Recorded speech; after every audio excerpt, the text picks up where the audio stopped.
मकान नंबर 17 की दीवारें बहुत कुछ जानती थी। कौन कब सोया, किसने किससे नजरें चुराई और किस रात किसका दिल ज़्यादा टूटा, सब कुछ। इस मकान की मालकिन थी अनाया वर्मा और नीचे के कमरे में रहने वाला किराएदार अमर। दोनों एक ही घर में रहते थे, लेकिन उसकी दुनिया अलग अलग थी। अनाया की ज़िंदगी सुबह की चाय से शुरू होती है और रात की खामोशी पर ख़त्म।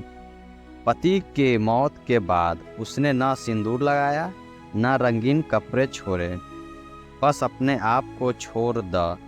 अमर स्कूल में बच्चों को पढ़ाता था, शब्दों का अर्थ, भावनाओं की गहराई, लेकिन अपनी ज़िंदगी में वह खुद कुछ भी परिभाषित नहीं कर पाया। माँ की मौत के बाद पिता ने उसे भावनात्मक रूप से छोड़ दिया। वह बोल सकता था पर बोलना नहीं चाहता था। पहली खामोशी से रिश्ता बनना। जब अमर पहली बार कमरा देखने आया था, अनाया ने उसे सिर्फ एक किराएदार समझा और अमर ने उसे सिर्फ एक मकान मालिक। लेकिन कुछ रिश्ते पहचान से नहीं, महसूस करने से बनते हैं। बारिश की रात, जहाँ सब बदला, छत से टपकता पानी सिर्फ दीवारें नहीं भिगो रहा था, वह दिलों में दबे डर को भी बाहर ला रहा था। दरवाज़ा खुला, दोनों आमने सामने थे। कोई औपचारिकता नहीं, कोई मुस्कान नहीं, बस दो थके हुए लोग। उस रात के बाद खामोशी बदल गई। धीरे धीरे आदत बनना। अब अमर की चाय बिना पूछे बन जाती। अनाया को अखबार सीढ़ियों पर मिल जाता। कोई पूछता नहीं, पर अगर ना मिले तो दिल बेचैन हो जाता। यही मोहब्बत का सबसे खतरनाक रूप होता है, आदत। अनकहे दर्द की स्वीकारोक्ति। एक रात अनाया टूट गई। छत पर बैठी वह पहली बार किसी के सामने रोई। अमर ने सवाल नहीं किए, सलाह नहीं दी, बस वहाँ बैठा रहा। उस रात अनाया ने जाना, कभी कभी किसी का साथ इलाज बन जाता है। समाज की एंट्री, मोहल्ले की नज़रें, सब कुछ देखती थी। फुसफुसाहटें शुरू हुई। विधवा और किराएदार शाम को साथ बैठते हैं। अनाया डर गए।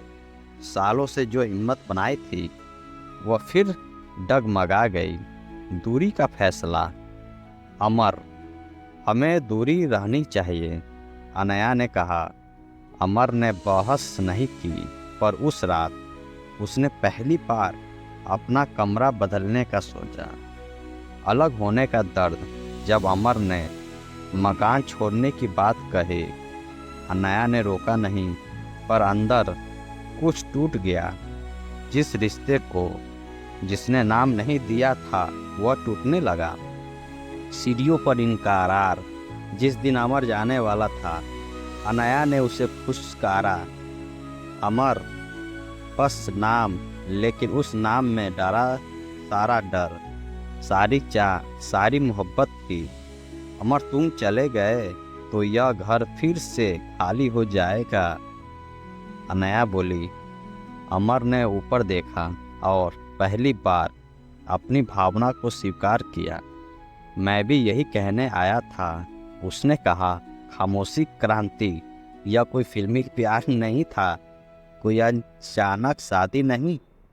यह था डर के बावजूद सच को चुनना। अनाया ने समाज से कहा, मैं जिंदा हूँ और जिंदगी चुन रही हूँ। अमर ने साथ दिया, बिना शोर, बिना दावे। नई सुबह। आज भी मकान नंबर 17 वही है, लेकिन अब सुबह की चाय 2 कप में बनती है।